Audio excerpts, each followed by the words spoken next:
Well, welcome to my house. My name is Mike Weber, and this is my 1887 workers' cottage located in downtown Denver, Colorado, and it's only about a mile and a half from the UC Denver campus. It didn't look like this when I first bought it. It was nothing like what you see right now, and it's just one of those things that when you're going to grad school and you're trying to do everything on a budget, you just figure out ways to do things, and you do it on a budget, and you get crafty. And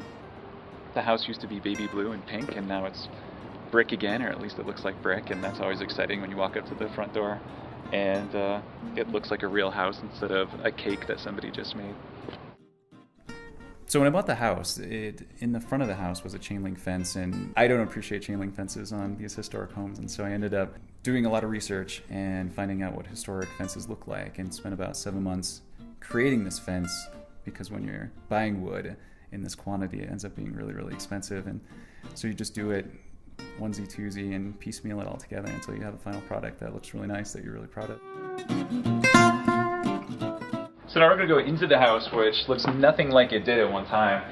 This used to be the living room in through here, and now there's a wall there, but it used to be a very, very dark room, and so you'd walk in and it felt like a cave, and then the bedrooms were off to my left over this way, and so I ended up knocking out those walls and creating the living room that you see now, because in Victorian homes, the living spaces would be in the living room, or on the south side, and then your bedrooms would be on the north side where the sun isn't, and it's nice and dark.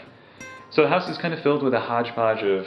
old things and new things, or things that look old that aren't really old, and just little pieces of what I keep saying is American history that tell a story of a long time ago, and you just don't get to see every day.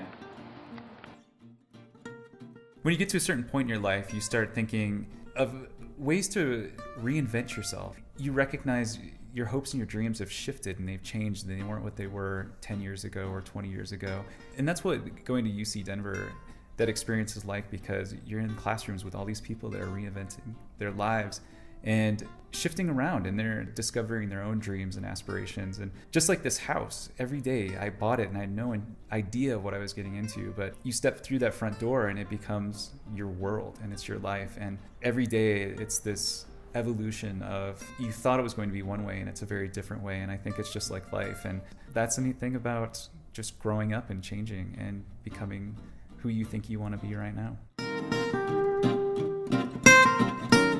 The bedroom probably saw the biggest restoration work, just because we had major structural issues where the brickwork was starting to fall through the doorways where they hadn't put support beams over the doorways, and so